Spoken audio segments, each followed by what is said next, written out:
Professor Gary Dowsett is Deputy Director of the Australian Research Centre in Sex, Health and Society at La Trobe University in Melbourne.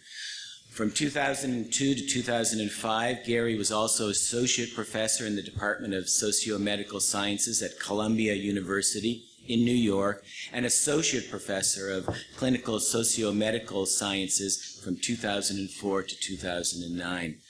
A sociologist, he has long been interested in sexuality research, particularly in relation to the rise of modern gay communities. Since 1986, he's been researching the HIV epidemic, particularly in Australia's gay communities, and has worked on many international HIV and sexual health projects since the late 1980s. Since the 1990s, he has also focused on HIV and AIDS internationally, with research and community-based organizations in Bangladesh, Indonesia, Fiji, the United States, and the United Kingdom, and other regional associations that focus on men who have sex with men. He's the author and co-author or editor of 6 books, more than 80 book chapters and academic papers, and over 90 other publications. So get reading, folks. His first book, co-authored with 3 colleagues, was voted one of the top 10 influential books in Australian sociology by the Australian Sociological Association in 2003. And that same year, he was elected to the International Academy of Sex Research. And in 2005, he was awarded the prestigious 5-year Vic Health Senior Research Fellowship, researching masculinity, sexuality, and health. He was appointed to a personal chair in Sex, Health and Society at La Trobe University that same year.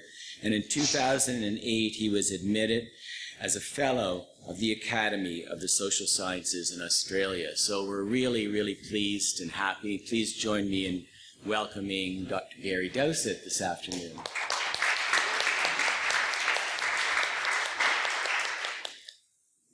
Hello, everyone. Thank you for having me in Canada while I'm in Melbourne, and I hope this goes well. I've never done one of these video presentations before, and I can't see you, and I can't even look at the camera and read my text at the same time, so this is going to be a bit weird, but we'll see what happens. I also have a cold, so my Australian accent will be even cloudier than usual. Okay. At the end of the 1942 film, Now Voyager, Bette Davis looks up into the eyes of co-star Paul Henreid as the legendary double cigarette lighting is repeated and says, "Don't let's ask for the moon, we have the stars." The line apparently ranks 46th in the American Film Institute's Top 100 quotes from American cinema. Davis and Henreid's characters have realised that they cannot continue to live their loving outside convention, not even discreetly, at a time when adultery and extramarital sex were regarded as sinful and were in places illegal. Davis calls them outsiders. Bette Davis was, and probably still should be, a great gay icon, and her famous characters offer models not just of unconventional gender enactments, but also of outsider sexual relations and erotic negotiations that many gay men can identify with. Of course, Davis is not the only gay icon in cinema. There are many other phallic women portrayed by divas such as Judy Garland, Joan Crawford, Rita Hayworth and Marilyn Monroe, to name just 4 more from that particular generation. I wonder who might be on the present day list, and who provided representations of emotional and sexual lives that did not look at all like mainstream USA at that time. It was not only screen goddesses who provided alternative models. There were some enticing representations of passively phallic men, too. Johnny Weissmuller reruns of Tarzan revealed glowing pecs and pearly thighs. And Alan Ladd's boyish chest, think of Picnic, was a young puffling's dream. Meanwhile, Hollywood sailed on even further with CinemaScope productions of Oklahoma, Carousel, West Side Story, Brigadoon and the like, providing misaligned emotional agendas and atypical relational scenarios, not to mention the increasingly tight pants, think of Kiss Me Kate, and the bare chests on the male dancers, think of South Pacific, with which to dream, compare resolve and comprehend one's emerging and deep sense of difference as gay. Behind many of these films were the stage musicals that launched them. David Halperin, some time ago, drawing on the work by D.A. Miller in an article called Homosexuality's Closet, argued for a strong connection between the Broadway musical and Americans' gay men's culture, not just in the pre-gay liberation days, but also in structuring present-day gay subjectivity in positive and negative ways. Music theatre, for all its sentimentality and gush, was, quoting Halperin and Miller, entirely the conception of gay men, and therefore the only general cultural phenomenon with a gay male following at whose creation gay men were indisputably present. End quote. Halperin goes on noting that Miller, quote, identifies three related and originary queer affects that the gay cult of the Broadway musical encodes, preserves and mercilessly exposes to view. First, the solitude, shame and secretiveness by which the impossibility of social integration was first internalised. Second, the excessive sentimentality that was a necessary condition for sentiments that had no real object. And third, the intense, senseless joy that, while not identical to these distributions, is neither extricable from them. And I think you'll hear those themes emerging through the rest of this paper. The key circumstance here is abjection, a state of marginalised and stigmatised otherness that marked the lives of the homosexually inclined. Homosexually active people were regarded with repulsion, silenced, and treated as matter out of place, to paraphrase Mary Douglas. What connects homosexual men to film, opera and music theatre? Is it just the notion of the tragic, or some simple framework of gender challenges and sexual non-conformity? Is it also to do with issues of illicit love, absurd circumstance, emotional sacrifice, resistance to duty, courting betrayal and experiencing intolerance, and enduring non-conformity and its punishment? Part of that connection also lies in the clandestine nature of same-sex love and sex in Western culture throughout most of the 19th and 20th centuries. And I place a historical starting point there to bring, following John D'Amelio, modernity's urban environments into the argument as one major resource producing the modern gay man as we have come to know and love him. That modernity's cities provided facilities, spaces, activities and communications which distilled distinct homosexual subcultures is not in dispute among queer theorists today. It was those subcultures that also became the audiences for the Broadway musical, opera and the movies of Bette Davis. It was those subcultures that endured a world of abjection. However, living under a regime of abjection is not only devastation. It can be, contrarily, productive. What is clear is that those worlds also produced languages and representations, one of which was the notion of camp, that eventually broke through that abjection and inserted themselves into the public domain in ways that radically challenged normative sociality and heteronormative sexuality, and led to the now widespread images, sights and sounds of positive queer reality that have been destabilising the gender and sexuality orders ever since. This was still the era of living the love that dared not speak its name, an era that began its end on the 26th of June 1969, in the birth throes of gay liberation on the streets of New York City, the beginning of the Stonewall Day riots. So I want to register first today that state of abjection, its experiences and its expressive twists and turns as the normal place of the unnormal at that time. Abjection was, if you like, homosexual men's social world. The key issue that this period leaves us with is its legacy today in individual lives and in the structuring and operation of current GLBTIQ politics. After all, despite the lack of scream goddesses today, has diva worship just shifted from cinema to pop music? How different is the cult of Lady Gaga from that of Judy Garland? And just to make the link even firmer, remember that the day of the Stonewall riot was the day of Judy Garland's funeral. I certainly know much more about Stonewall and what led to it than I know about other countries. Australia had two seminal moments in the birth of gay liberation. The first is better known. The first gay and lesbian Mardi Gras in 1978 with its mass arrests and clashes with Sydney police. This was followed by demonstrations and civil disobedience by gay and lesbian activists throughout 1978, including mass arrests at the 4th National Homosexual Conference held later that year in Sydney. These 1978 events replaced Australia's first specific gay law reform, achieved in South Australia in 1972 after the murderous drowning of a university law lecturer, Dr. George Duncan, in Adelaide's Torrens Rivers, probably at the hands of police, near a well-known cruising site, or beat, as we call it here. Anyway, Mardi Gras soon became the symbolic focus around which Australian gay and lesbian activism would organise itself in future, that is, until the advent of AIDS. The decade of the 1970s saw an enormous transformation in that population of people who attended similar demonstrations in New York, Melbourne, Sydney, London, and many other cities in the West, such as the We Demand protest in Ottawa on Parliament Hill in 1971. A decade of activism and new theory development followed, stimulated by second-wave feminism, the anti-Vietnam War movement, the anti-racism and anti-nuclear movements, and their records of increasing civil disobedience. This also led to a resurgence in interest in late 19th and early 20th century thinking about sexuality in general, and homosexuality in particular, which evoked a longer history, a deeper issue, much like the discovery of early feminist thought by second-wave feminism.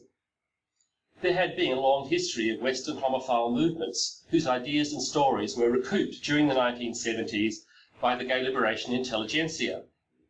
There was also a kind of organic theory development occurring that had activism at its core, and some of the best work here led to the critiques of social and personal life that can still be summed up, if simply best, in the aphorism, the personal is political.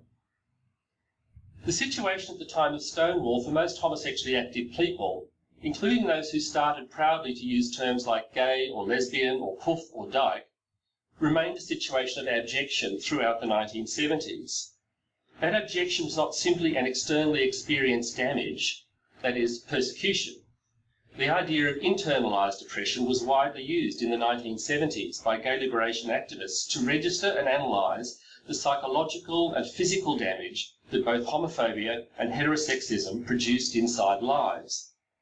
That damage has not been easily or entirely eradicated from individual lives, as Ilan Meyer's recent work has shown, and today we still see it running a thread in that somewhat awkward conceptualisation of syndemics, and in the lives of young gay and lesbian people, and their experiences of bullying, isolation, violence, and elevated levels of suicide ideation and attempts.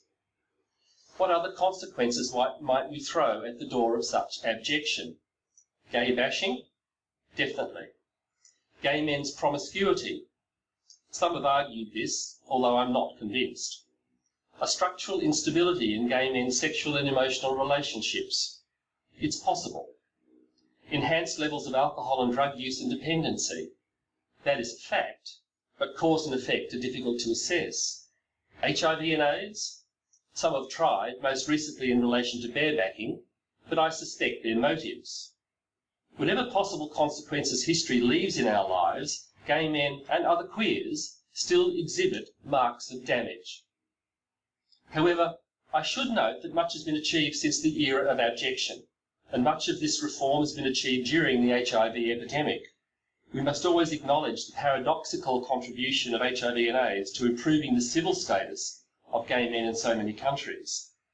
That transformation from the era of abjection through the 70s, 80s and 90s to what I call the post-AIDS era we are in now was a period that we're only now having time to reflect upon. This was not just a period struggling with abjection, it was a period also I'd characterise as one of objection, when we became the very visible, audible object of many other gazes: government, religion, education institutions, the media, law and medicine, the creative arts even more so than before, and so on. No longer hidden, no longer silenced. I'm not suggesting that we were not the object of discursive regulation before this. It's that such regulation was now exposed in public and challenged. As a consequence, our central position was also one of objection, objecting to everything, it appeared in retrospect. War, heterosexism, sexism, racism, ageism, nuclear weapons and energy, meat eating, man-made fibres, white flour and sugar, private property, monogamy, sexual objectification, breeding children, the family, capitalism, the work ethic, suburbs, the state. We seem to object to everything. Everything except sex, drugs and rock and roll. Now, my intention is not to send up the politics of objection. If anything, I'd like to invent it a little, as we seem sadly lacking in that kind of widely held critique of late modern society today. At the centre of that politics of objection lay an agreement that many of the central tenets of the left, in that period. But gay and lesbian activism and theory went further, even further than second wave feminism, with a scathing critique of the family, of heteronormativity, of the role of the state in the regulation of gender and sexuality, and in the positioning of the sexual at the heart of the social. Soon gay and lesbian intellectuals and activists were to provide the frameworks that, to this day, continue to shape our understanding not just of sexuality, but also of late modern sociality. In fact, the whole way the world thinks about sex, gender and sexuality was transformed in just one generation. What distinguishes these efforts from those of other social movements is that they often dealt with the abject and terrible things like masturbation, anal sex, cunnilingus, public sex, non-monogamy, public nudity, casual sex, BDSM, intergenerational sex, and all the other secret queers business. This was the elevation of concupiscence to art form. While homosexual historians went in search of gay generals and lesbian nuns and found many, the pansy psychologists went in search of gay and lesbian identities and eventually created them in the process. As androgynous anthropologists subtly admitted that same-sex action did happen among the primitive and always had, camp culturalists outed every writer in every language, and sissy sociologists like me got stuck into the state, patriarchy and the institutions of the family. Who'd have thought we couldn't prevail with this enormous body of work? This was not just ivory tower egghead stuff either. Let Michel Foucault be one example. For me, registering again and again that Foucault was a man who found his destiny in the gay BDSM leather scene of San Francisco is central to his comprehension and to counteracting the sanitizing of his life that dominates his legacy. In his case, the personal was not just political, it was theoretical. Many other gay thinkers were also lost to AIDS, exemplifying theory embedded in practice, the very practices of our colliding bodies as they engaged each other in tabooed acts of violent passion, splashing body fluids, and a willful abandonment of things proper. But the politics of objection also contains at times a politics of ressentiment, with sticky feet in the experience of abjection, often assigning our salvation or rescue to the oppressor. It was the predisposition of the victim. I will be suggesting later that this politics of ressentiment continues to underpin some GLBTIQ activism today. However, understanding this is complicated by the dramatic shift that occurred with the advent of HIV and AIDS and the transformation of gay men's relation to the state. I want to explore first, however, a different issue that faces GLBTIQ communities today, which exemplifies the same dynamic. I want to start with the idea of the family, a major target in early gay politics of objection. I do this because I want to contextualise our current dilemmas in HIV and AIDS within the broader preoccupations of our communities. In 1994, I was standing with some of my oldest and dearest gay friends in the forecourt of the Museum of Contemporary Art in Sydney for the Sydney Gay and Lesbian Mardi Gras Festival launch. The president of Mardi Gras at the time was a lesbian, and the theme of the launch was that old Sister Sledge disco hit, We Are Family. It was the International Year of the Family, and a politics of appropriation were being practiced. Out came a representative selection of gay and lesbian families. The Mardi Gras president, her partner and her son. My gay electrician and his lifelong gay boyfriend. A young gay man of Asian descent with his parents, and I can't remember the rest. Up the back of the crowd, chanting along with the song, my sewing circle of old gay liberation activists walked off in disgust. we could not believe that our communities had forgotten the profound and scathing critique of the family developed by earlier queer theoretical work in the 70s and into the 80s. That critique of the family identified it as the building block of gender and sexuality operating right at the level of the body and our closest, most intimate relationships, as well as being the cornerstone of the capitalist system of production and consumption. The last thing we ever wanted was our relationships to become some anodyne variation on the theme of the nuclear family. The politics of appropriation were, in fact, to us, a politics of incorporation, a specious claim on normal. Now, as we follow the path to equal civil rights for gay and lesbian relationships in the form of gay marriage, I wonder how much we are really renovating the family, opening it up to variety and flexibility, to that very diluted word diversity, and how much we are merely rendering ourselves into a barely reconstructed corner of the same old edifice. Are we merely bringing ourselves into law? That which was outside is now governable. It's not that I do not support the eradication of discrimination, inequalities or unfairness, but is that what we are achieving? Or are we merely assisting the neoliberal post-industrial state to regulate our social and sexual relations in line with its renovation of other such relations for its own purposes? And which of our relations and our bodies are deemed worthy of this incorporation? What price? Our intimate citizenship. This kind of politics sees the state as a benign regulator of social relations, a sort of impartial umpire of history. Yet lesbian and gay theory once offered a very powerful critique of the state and its exercise of sexual regulation long before Foucault finessed the argument in The History of Sexuality, Volume 1. Indeed, I've argued elsewhere that gay men's politics steadfastly refused an engagement with the state in the 1970s and 80s. In contrast, the women's movement jumped into bed with it, and with the welfare state in particular, and got screwed a lot earlier. Gay men were really only forced into bed with the state by the end of the 1980s as a result of HIV and AIDS. The ultimate price of that successful seduction is obvious. We are now mendicant and dependent. This engagement with the state is not unproblematic, for the neoliberal post-industrial state is deeply committed to control through self-regulation. It is now our job to regulate ourselves and keep order among us on its behalf. Our citizenship is no longer based on claims about our productive contribution to society, or on our right to exist in a pluralist democratic culture of tolerated and diverse minorities, but on our agreement to self-management. Gay men in the West are now responsible for HIV and AIDS in a way never thought possible. It is gay community agencies that must maintain a vigilance on our sex practices on behalf of the state. If the incidence of HIV rises, we intervene in our own lives and fix it.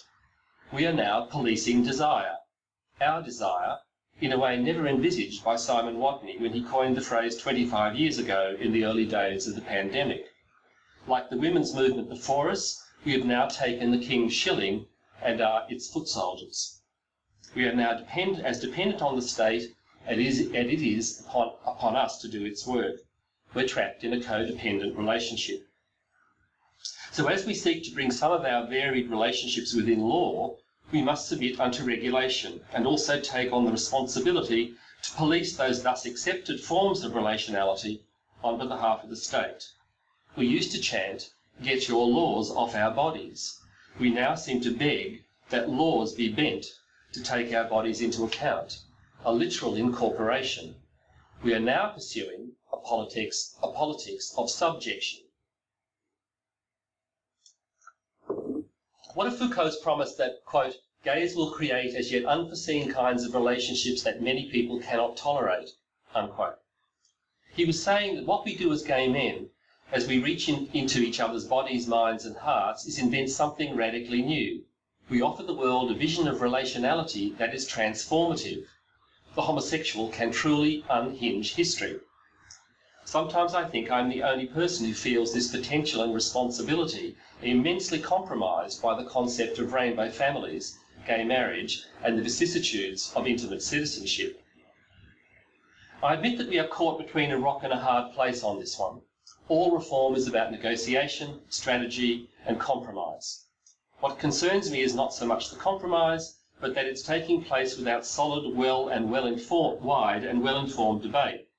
I've not seen, for example, in the gay press in my own country, a real critique of gay marriage that counts the cost or even queries in simple terms what we hope to get from state regulation of queer relationality that we cannot find or create for ourselves by other means. For example, in Australia, recently gained equality in federal law in relation to welfare benefits actually reduced payments to gay couples. Now that's a real victory. The invocation of family at that gay Mardi Gras launch carried with it the implication of commitment, fidelity, and possibly even monogamy. There was something awfully respectable about the exercise.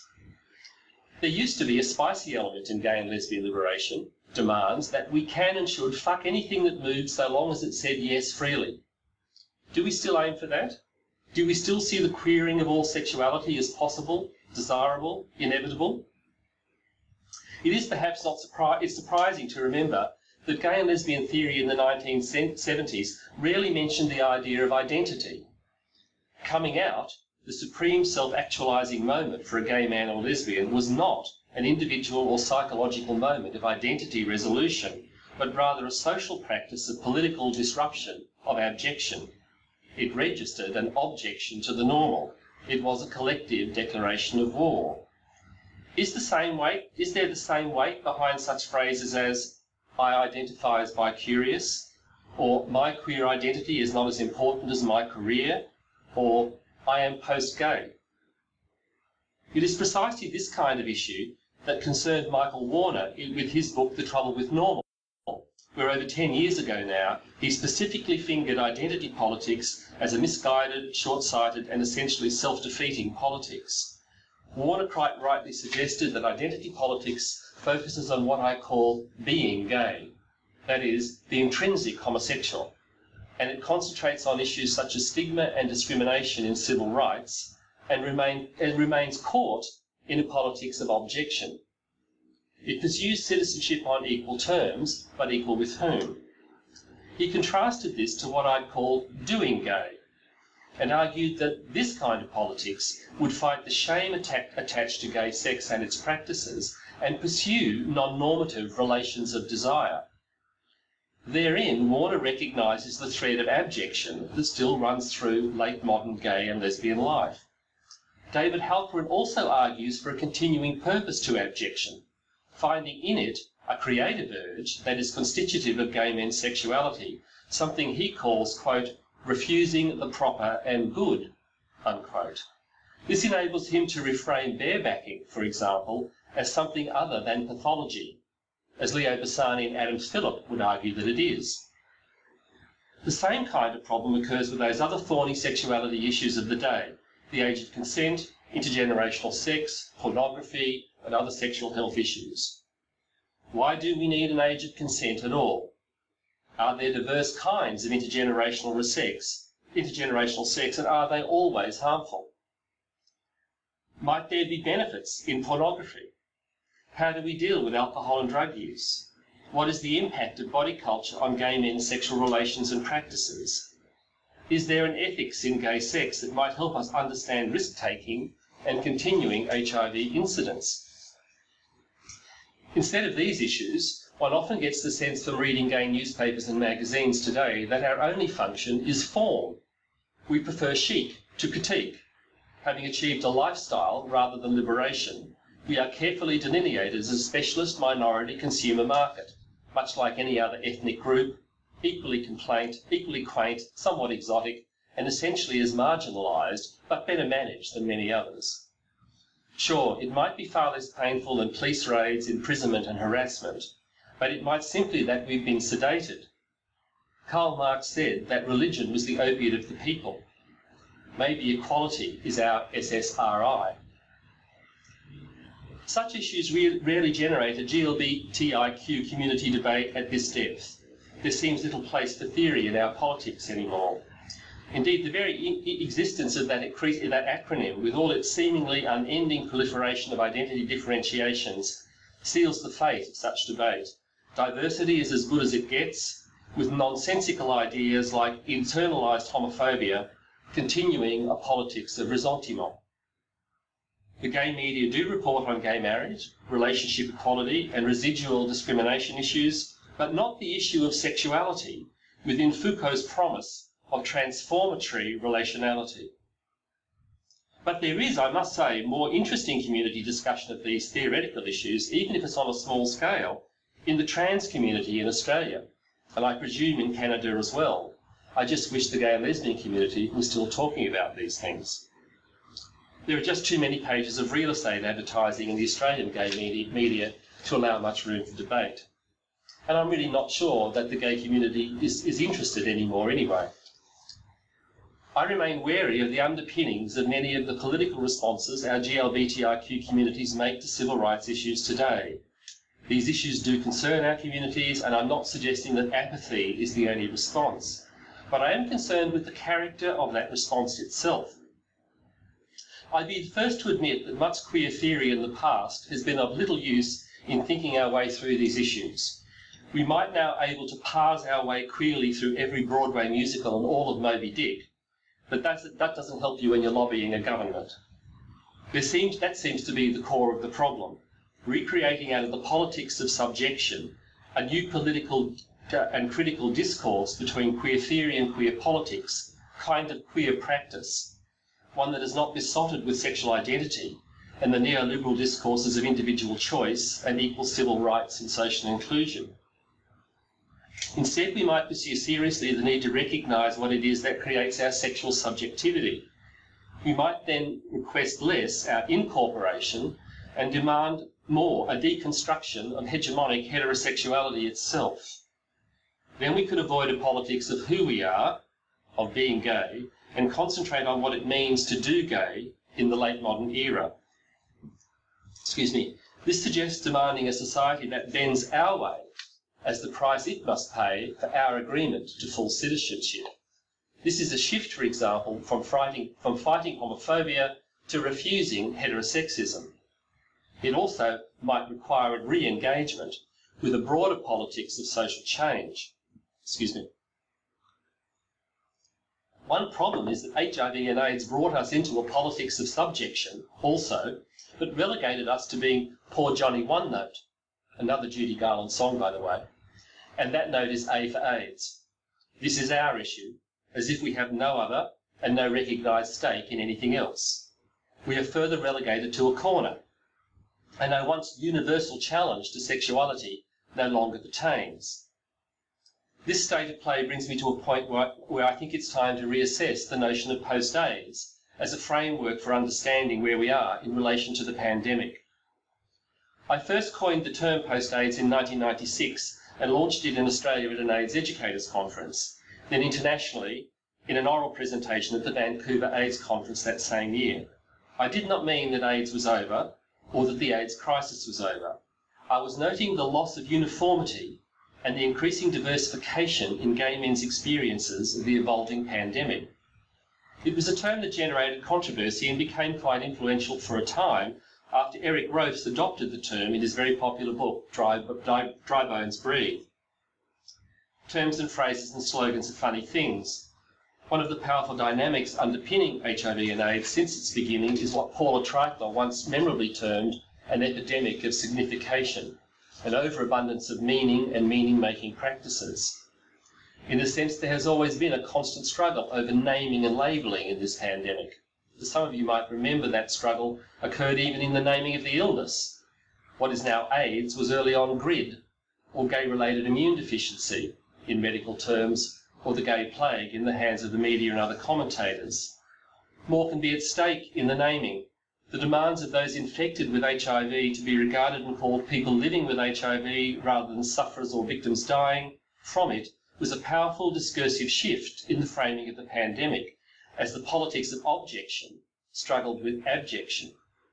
In contrast, the invention of MSM as a term was a damaging move, despite its attempt to shift the politics of AIDS from identity to practice.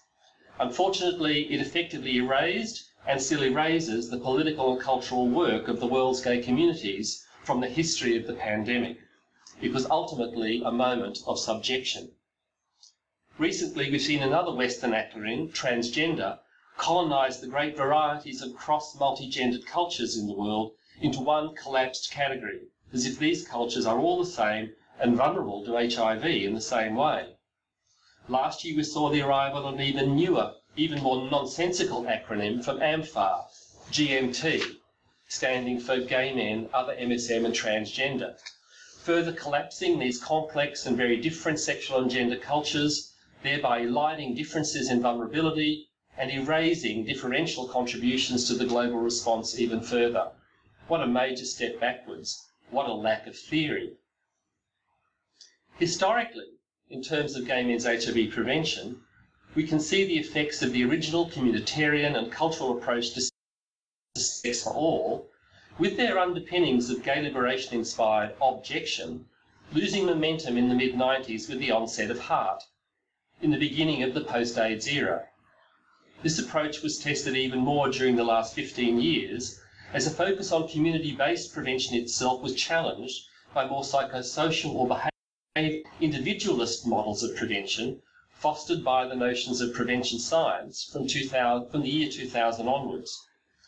The danger of this ascendancy of individualised approaches to prevention lies not just in its narrowed focus, but in its politics of subjection.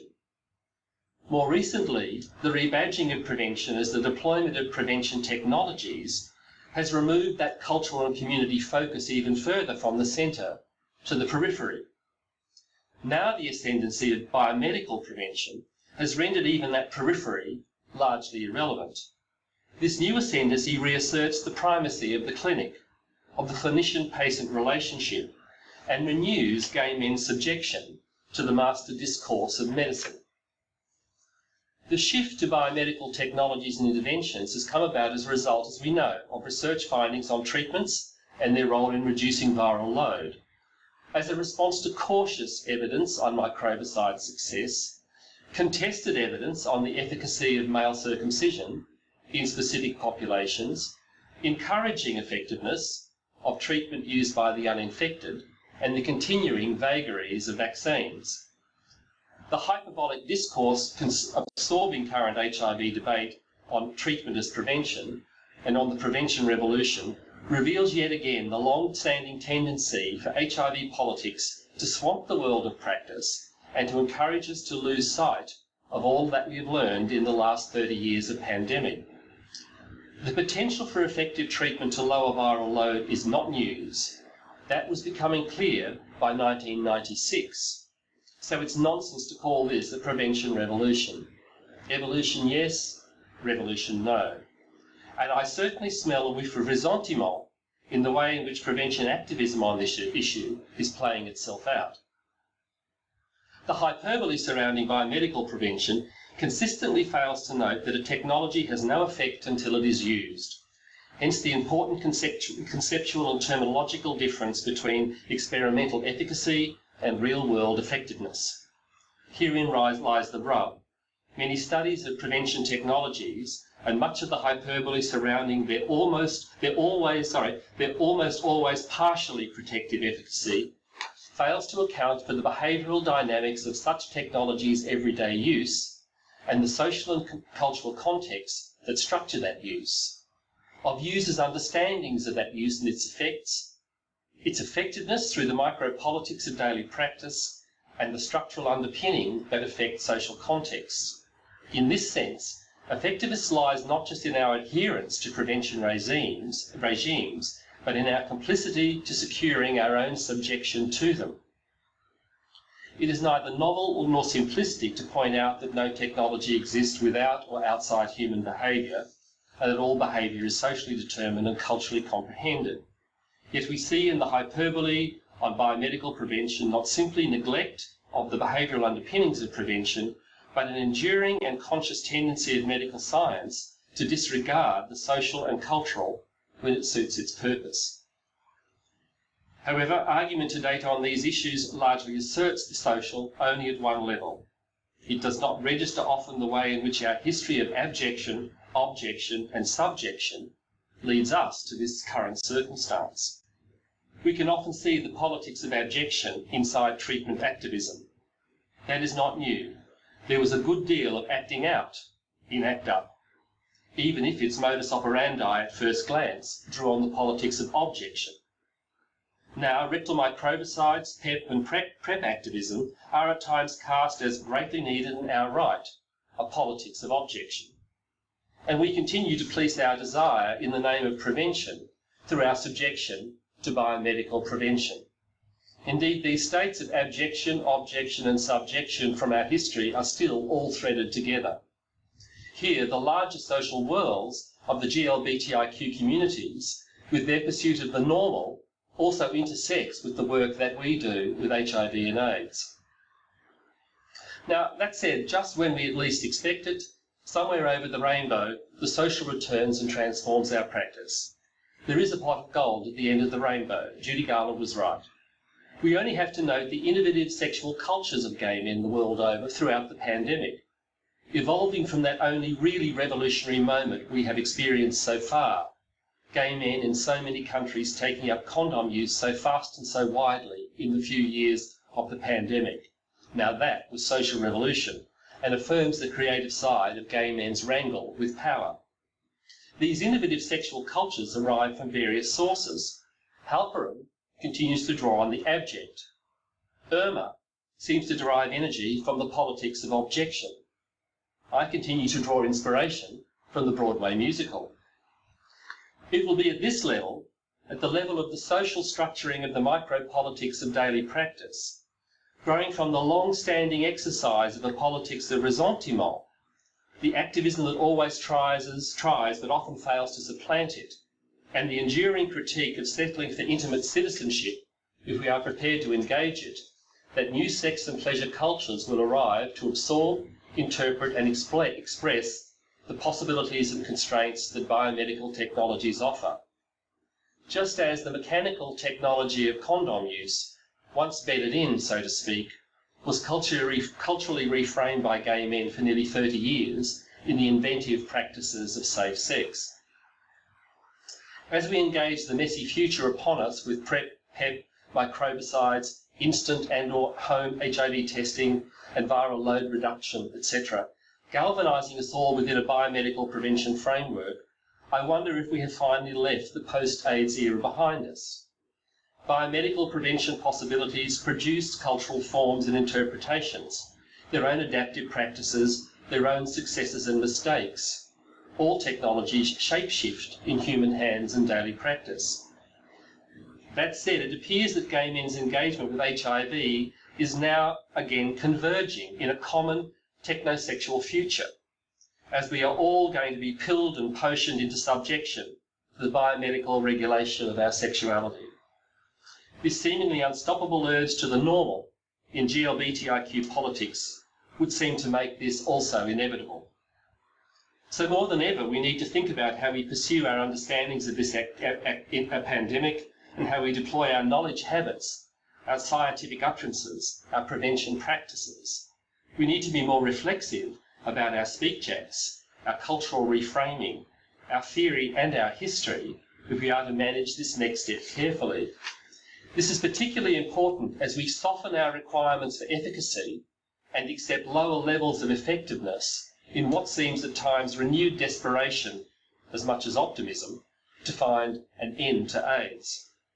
We need to be talking about and advocating for prevention as practices, as linguistically and culturally framed, as profoundly social enactments with intersecting personal, interpersonal, communitarian, institutional and historical contexts. And we need to devise and comprehend our responses to these changes within a keenly self-aware collective debate. If we do not, then as George Santayana's famous maxim reminds us, those who cannot remember the past are condemned to repeat it. Thanks very much.